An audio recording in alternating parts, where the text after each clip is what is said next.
Hello and welcome to Code and Colour, the home for all things animation and video games. This week we're going to be discussing the leviathan of the review industry, the gaming industry, IGN, and how they have really lost touch with their review Everything. scores. Yeah, life, Everything. just anything to do with anything, whatever it may be. They've just lost touch completely. No, really to do with like their indie developers and some of the reviews they've been giving recently, and how it really feels like they're either they throw enough money at them, they'll review your games greatly, or the fact that they'll just double down on beating single developers who make games and give them terrible scores when actually the majority think their games are phenomenal. So, Tyler, what do you think about the useless company that is IGN? Useless. I mean, yeah. I think it goes without saying, I think that IGN are not quite the gold standard that they used to be. Like, no. IGN used to be the place where if you wanted to know what you thought of a game, they had that answer for you. And for a long time, there was nobody else competing with them, right? Like, it was IGN or nothing. Like, you wouldn't go anywhere else. They were your prestigious sort of home for all those things. Obviously, nowadays we've got lots of people that do reviews. We do them. Lots of other places do them.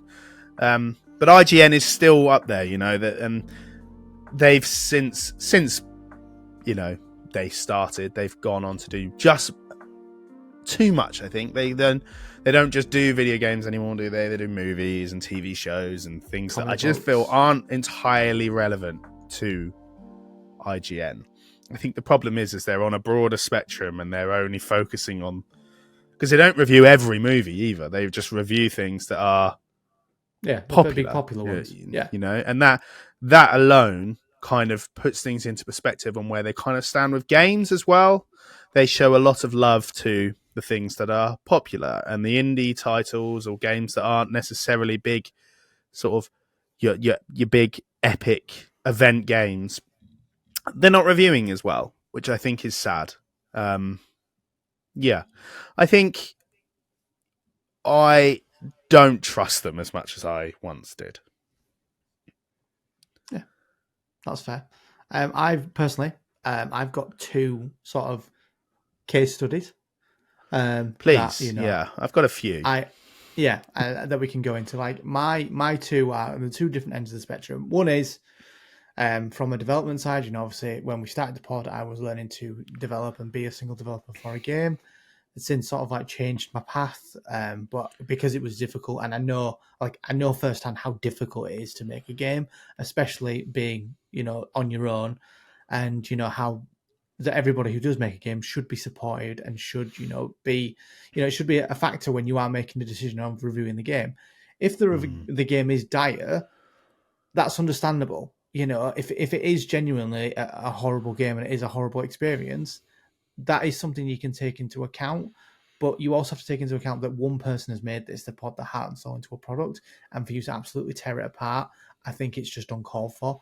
Especially when said game has 12,000 reviews counting on Steam of very positive. And that game in question is Choo Choo Charles.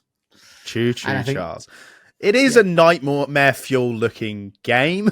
It's a niche thing, it is a niche thing, but like IGN give it a 4. And their words that were used in their review are: Choo Choo Charles is a haphazardly assembled meme come to life that's short, silly, and exceedingly dull. Can you imagine a developer who spent years working on that game? Yeah, it's a 90-minute game. Spent years of his life working on the game to try and give someone a bit of something so they can play with and enjoy, and hear that from one of the biggest companies in like the reviews industry and the games industry. In video gaming, your game's awful. It's the most horrendous thing I've ever played in my entire life. Just so unnecessary. It just ruined your day. Yeah, it's unbelievable. And I've not played Choo Choo Charles myself. It's like I said, it is a niche thing. There are things like I would like to play, and I would probably get around to it at some point, and maybe I'll drop a vertical once I get around to playing it. But there's just so many bangers that have come out recently that I'm getting through. Jedi Survivor. I think we should play Choo Choo Charles now, Joshua. I do. We I definitely should. think, there are certain things that they review that I feel like they just miss the point a lot. Mm.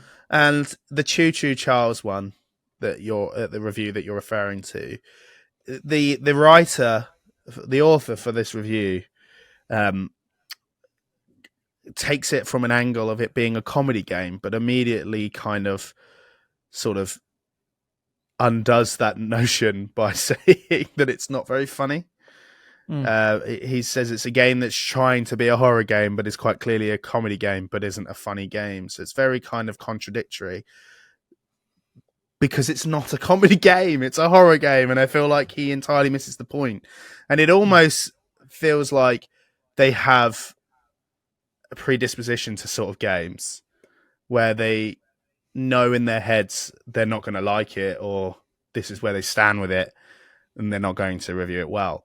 Or it feels very much like they'll review a game that, is a popular game and people love it. And they'll go, hell yeah, let's give that a 10 out of 10 review, because people will read our review. Not because they're trying to encourage people to play a game, which I think is what the point of a review is, right? And whilst this one isn't an indie title, kind of something where they've entirely missed the point was a review they did for Alien Isolation, to which they gave it a 5.9. Now, if you know me, I don't know actually where you stand on this game, Josh, but if you know me, you'll know I love this game, and I think it is one of for me, it is a quintessential survival horror game. Like, truthfully, like, it is one of the most gold standard games for a survival horror, in my opinion. People might disagree with that, and that's fine.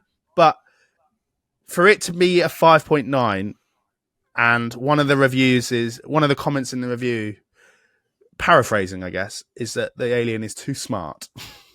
Now, my number one comment to that is, there's two comments. And Josh made one of those points off air. Firstly, right, this reviewer has clearly never seen an alien movie, because intelligence is one of this creature's strong points. Like, it is one of the most intelligent creatures in all of in cinema history, and obviously video game history, right? And secondly, that's one of the mechanics, is that the alien always knows where you are at all times. You can avoid it, but if you slip up, it will get you. Like, you are playing with God here, that essentially a God that wants to kill you. That is what you're playing with, right? And I just think that alone shows me that not enough care goes into these reviews. Like, are they playing these games properly? There's a comment on the article, so people can obviously comment them. And one of the comments to the review says, "This review stopped me from purchasing Alien Isolation back in 2014, waited until 2017, lost 3 years of fantastic gameplay. At least I've had the last almost 5 years of enjoyment. Shame on you." So, yeah, that review was from like over a year ago. But it's just, silly. Yeah, I mean, where I stand with Aliens is, and I'll openly admit this, I am just not man enough to play it. I just don't think my heart can take it. It's good. That's what I like, though. We have very different people, me and Tyler. Tyler likes the first-person horror aspect. I like a third-person horror game. So unless it's The Last of Us, and then I like it in third person. Oh, yeah. Very true, very true. Yeah. So, like, it does lead nicely into, obviously, my second one as well, being that they sort of don't seem to grasp it, or they are sort of like going where the crowd goes. And my other side of the spectrum is Halo Infinite. Now, I'm a big Halo fan.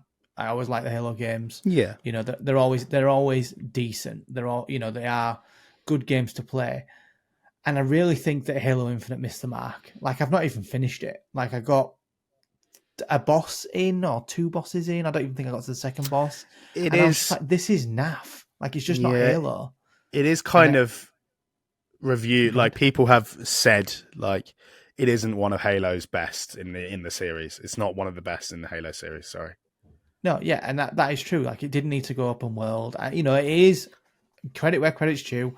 A lot of money's been spent on this game. It's a very pretty game, but again, it's style over substance. Like, I'd rather have a linear, map to map, going through each level and a proper well-designed level and have a solid campaign, rather than this go find your fun in the Halo universe. And they gave it a 9 out of 10, and they were saying, it's Halo Infinite single player campaign is exactly what the series needed. Disagree. It brings the best. It brings out the best Master Chief, best in Master Chief's unique and satisfying combat style, with leveraging old ideas to create memorable new moments. Disagree again. You give him a grappling hook. That's all. And its story falls short in both new and veteran players, but it's worth the 6-year wait. Absolutely not. Like, there are moments in the Halo series, like when they were doing Halo 4. It might be Halo 4, might have been Halo 5. They had the Master Chief going through the desert, and a big like forerunner thing comes up, and it blows this like cloak off Master Chief, and he's holding like I think he's holding Cortana in his hand, and it was just like, it was cool. It was, where the series needed to go.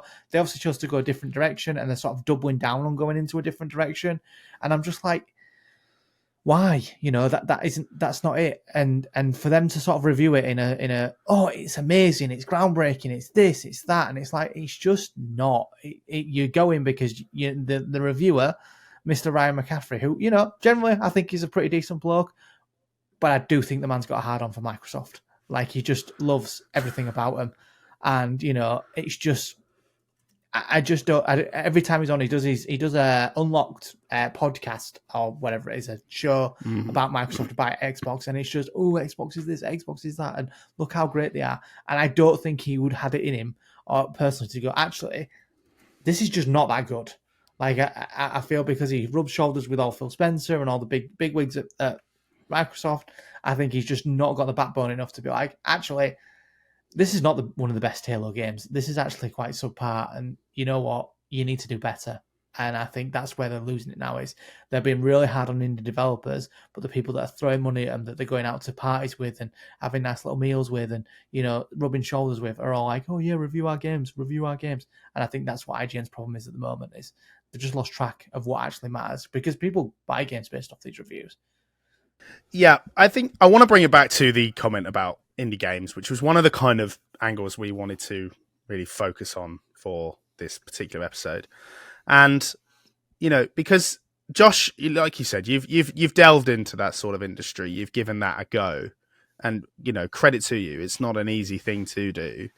All right, don't read into it too much.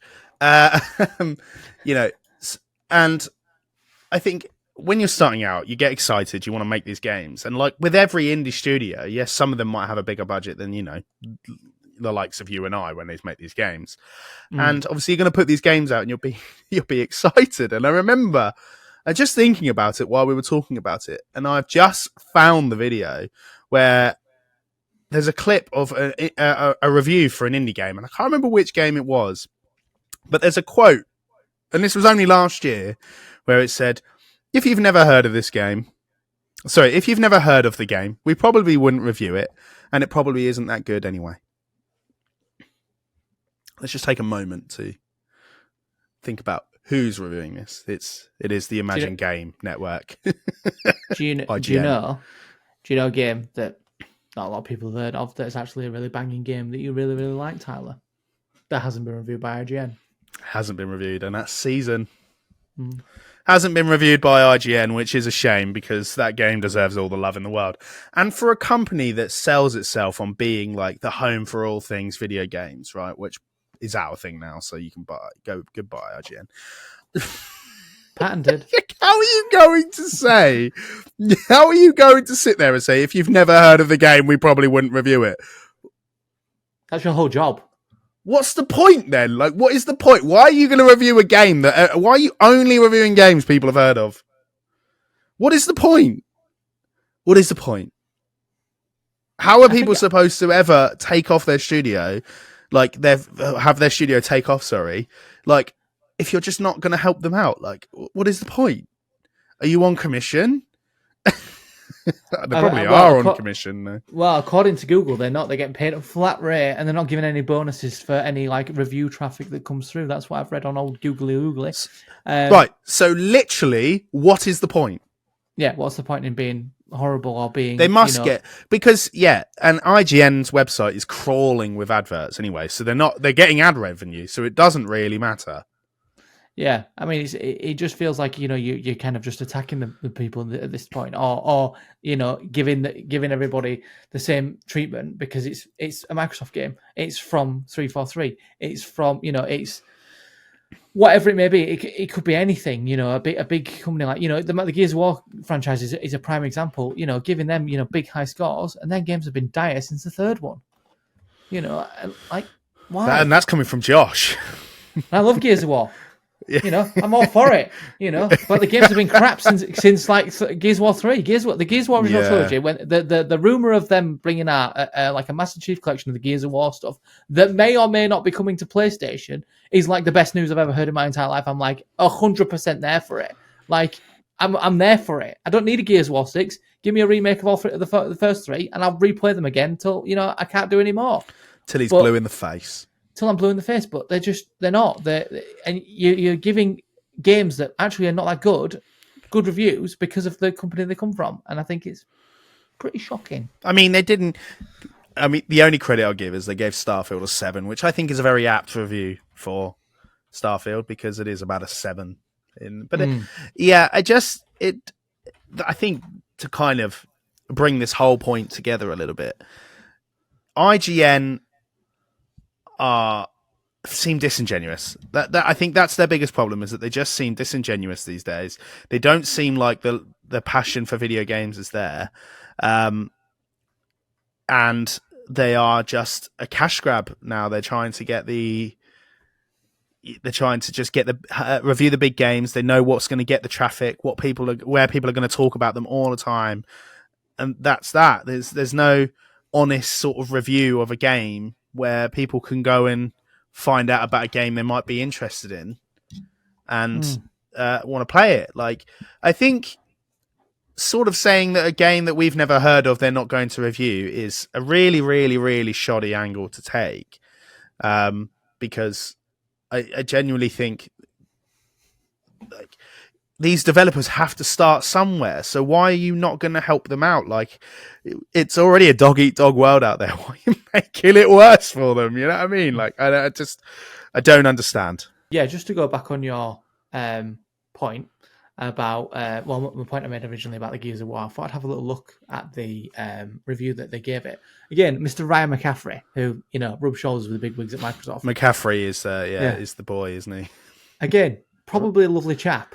But Gears of War, 8.8 out of 10, which I think they did ditch the points at one point. Wait, pun intended. Gears of War 5's a great campaign, doubles down on story and brings enough welcome gameplay improvements to make it a great ride. You spend the majority of the game on like a windsurfy thing, going through dunes and like ice plains and not doing anything.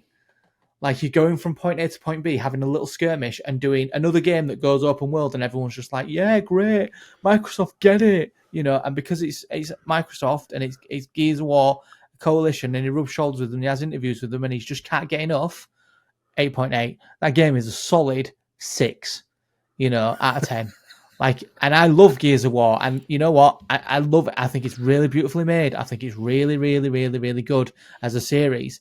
But the lost steps, and it's definitely a 6 out of 10. I've not touched it since. Like, it can have all the HDR, it can have all the graphical improvements, but that game is a solid 6 out of 10. Campaign it anyway. Multiplayer. Also, another thing as well, while we're on the subject of doing reviews, oh my God, I've opened a can of worms with this, right? This is very meta, this episode. I love it. Why are you reviewing campaign and multiplayer? Games are a single entity. That has always been an odd. Yeah, like I feel like that's been since sort of Fortnite came onto the scene, because Fortnite marketed itself as 2 separate entities, which was the Battle Royale and the Save the World, and I think they were reviewed separately, and so they meant that they became a separate entity, which is fine. Yeah, which is fine. I I don't mind. I don't mind. Like Fortnite in itself is Fortnite is the battle royale mode or it's the campaign mode, and Fortnite is so big in itself as an entity. Fine. I don't even know what the review for the actual Fortnite game got, which I think Tyler will look up. But like Gears of War is a campaign, a multiplayer, and a horde mode. And I think there's actually 3 reviews for that game. We're like, oh, we'll review the horde mode, we'll review the multiplayer, and we'll review the campaign itself. Just review the game as a whole. Like, play the campaign. You don't need 19 hours in the game to play the multiplayer. I can have 7 or 8 games in the multiplayer and go, actually, this is great, or actually, this is trash. You know, and do whatever I need to do to sort of get a good understanding of it. The campaign itself, finish the campaign, 10 hours, 12 hours, 15 hours, whatever it is. You don't need all these excessive things and all these, you know, other things. Give me one singular update, like, and they do it with Call of Duty. They go, well, Warzone needs to have a review, and the multiplayer of Call of Duty needs to have a review, and the campaign needs to have a review, and actually just be like, actually, you know, for instance, Call of Duty Modern Warfare 3. The multiplayer's probably great. Warzone's a bit iffy. The campaign is dire. This game gets a 6. You know, and that to be fair, and I that can't should believe be I'm it. going to say this, they did give the latest Modern Warfare, so that Modern Warfare 3, they give it a 4. Yeah. Do you know why? Because everybody else was giving it a 4. They didn't have an actual, you know, solid original thought. They haven't got. I think it just goes to show, right? They just clearly haven't got a spine. You know, like Yeah. they're not like very sort of like independently thinking these days. It's very much going, where's the wind going, and we're going to go with it. You know what I mean? Like, it's not. There's not. It doesn't feel. That's what I'm saying. It just feels very disingenuous. It doesn't feel like a lot of these reviews are based on what they actually think of the game, and rather what people want to hear about it. You know, IGN getting a 7. They obviously, you know, people were already bashing that game ahead of its release, and then, you know, it just doesn't feel like I would like, as much as I love The Last of Us or God of War or, you know, anything of that sort. I would love it if they went, actually, this game is like a 7. Like, it's great, but like, what is it different? Well, like, what makes it, you know, what makes it so good? Like, is it good? Like, I think those are bad examples because they are good games, right? But okay, here's a better example. They gave Assassin's Creed Origins, the one set in ancient Egypt, a 9 out of 10. Do you know what? I can. And what did they give Days Gone? I'll play devil's advocate tin hat. I did actually really enjoy Assassin's Creed Origins. I don't think it got a 9 out of 10. So did I, but I don't think it's a 9 out of 10 game. I know what they give Days Gone, and I actually, you know, and they probably contributed to the fact that Days Gone's not getting a sequel. For sure, right? And Days Gone is one of the greatest games. Like, it's got Josh's favorite person in the world playing the main protagonist. Sam Witwer. It is his boy. But Origins was full of bloat, full of unnecessary bloat, and a map that seemed amazing. Like, it looks fantastic visually. Origins is a fantastic looking game, but Jesus Christ, it is just so, like, it just makes the world feel empty, because Assassin's Creed is a very, like, it was what made Assassin's Creed so good when it first came out was this. It felt very sort of claustrophobic, you know? That's what made Assassin's Creed good. And then, obviously, daring to go open world, fine, you know? At the time, I was like, hell yeah, I love open world games. Every game should be open world.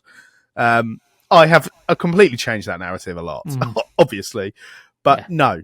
And, like, this is a prime example of one of those games that just doesn't need to be open world. Like, I don't need to go and do quests. I'm an assassin. I just want to kill the targets.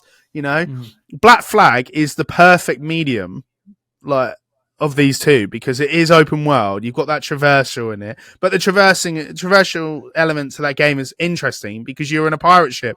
There's singing shanties. There's like dogfights at sea. You know, there's lots of interesting elements to that game, and there is a sole purpose, and it is to kill the Templars. That's it. That's all you got to do, right? And explore the beautiful Caribbean. It is perfect. Origins, no. Too far. 9 out of 10. What did they give Black Flag, actually? They probably reviewed it very well. I'm fuming about that. Well, while you're looking at that, I'm interested to see as well because it's at the time of recording, it has just released Give it an 8.5. today. It has just released today. I'd be interested to see what IGN give the Tomb Raider remake. Just because of it being a dated game and it being old and it being essentially a genre-defining trilogy. Because games are we wouldn't have Uncharted if it wasn't for anything. Tomb Raider. Yeah, like we wouldn't have the just anything to do with gaming. It sort of stems from like Tomb Raider going 3D. You know, a female leading protagonist who is an absolute badass. You know, and she's a beast. Yeah, she is. She's a force to be reckoned with, and the level design, puzzles, platforming, it was just a whole combination of everything together. The Tomb Raider remake has released as of today, and I'd be interested to see if IGN are like, actually, this is a really good game, or actually, it's aged really poorly, and it's just as bad as it was 20, 30 years ago. 20 odd years ago. It's definitely more than 20 years ago. 25 years ago? It's late 90s, isn't it? I would say. And I think I'd be interested to see if they're like, actually, this is a welcome improvement. I quite enjoy this. I'd give this game a solid 8. You know, I think it really does improve off the original. 28 years. Yeah, 28 years ago. Or are they like, actually, this is the best thing since sliced bread. It's better than the Tomb Raiders that's come out that's, for next-gen consoles. Or it's absolutely dire. It's aged as badly as the other ones have. And I just want to see I wanted to gauge their sort of opinion on it, because I genuinely think they'll just take issue with absolutely anything within the game because someone else has. Because from what I've seen so far, and people have been enjoying it, everybody loves it, thinks it's great. And a welcome return. Even I myself, I think play it. Another good example of I know we're gonna it just feels like we're reeling off examples of this studio or this reviewing site, but and we've not really talked about this on the pod yet at all. Is Power World. And they gave it an 8 out of 10. And don't get me wrong, it is probably a fantastic game, whilst completely missing the point on what it's also doing on the other side of this in this industry, which is potentially facing a plagiarism case. And it is just missing that point entirely. And that's an indie game. But because it's popular, they've gone, cha-ching, 8 out of 10. Banging. Smashed it. Well done. But then that just makes you think, but there are so many indie games out there, like Season, right, that are just so fantastic narratively, visually, mechanically. Like Season, I remember showing that. Do you remember when we played that? And it had the bicycle, the haptic controls of the bicycle. It's fantastic on the PS5, and it's not had a review from a company like IGN, and it deserves a review from IGN. Well, actually, it doesn't deserve a review from IGN because it's a 10 out of 10 game, and they wouldn't give it that. It is just a shame because so many indie titles out there are just getting no recognition for their work. Do you know what I would say? Do you know what I'd say about the Power situation and the plagiarizing stuff? That they're running through. You'd think IGN would know a couple of things about plagiarism. Yeah, well, what was it for? Dead Cells, wasn't it? Yeah, a review for Dead Cells. Yeah. It's just they just need to do better. They do need to do better. I think they once were a sort of revered kind of website review site for video games, and now it almost feels like they're one walking meme, and they're just, which is ironic considering that's what they said Choo Choo Charles was. It's just a meme, but I think they are a meme. They said the Ruby and Sapphire remake, Pokemon Ruby and Sapphire remakes, had too much water. It's like, behave, mate. Do you know what I mean? Do you like play these games, or do you just look at it and go, ugh? I don't know. It is sad to see because I used to really enjoy reading reviews on IGN. It used to really help me define what kind of games I would play. And now I feel like I will always do the polar opposite because they reviewed Suicide Squad terribly based on what everyone else did, right? But I want to play Suicide Squad more than ever because of things like IGN. And because the overarching sort of theme for these games is that people hate it. I would like it if IGN went, actually, I think this is a solid 8 out of 10 game because I guarantee I play it and I think it's fantastic. I guarantee it. Just Just know it will be, right? The same as Alien Isolation was. The same as Days Gone was. Like, these are all games that are not lower than a 6. These should be games that are like 8. Like, 8 at least, right? Do you know what I mean? Like, Days Gone is sick. Probably came out too close between the two Last of Us games, but Days Gone is sick, right? And I think that's where Days Gone loses a lot of its credibility, is because people compare it a lot to Last of Us. Because it's a zombie game. They're nothing alike. They're completely different, right? But because they're both within that zombie genre, and they're both exclusive to PlayStation, do you know what I mean? I feel like Rise of Ronin's going to be compared to Ghost of Tsushima when it comes out, and it's going to fall flat, and people are going to be like, but it might be a really good game. So, yeah, I think to round this whole sort of IGN thing up, I think if you do base a lot of your opinions on what IGN say, don't, because you shouldn't. Play the games yourself. Play everything, especially indie games, because you never know. You might stumble upon one of your favorite games ever, and it's was like not even a AAA title. I did, right? I found a game that I absolutely adore, and it wasn't through IGN. So trust your own instincts. Go looking for indie games, because there are some fascinating pieces of work out there. Any closing thoughts, Joshua? Feel, don't think. Use your instincts.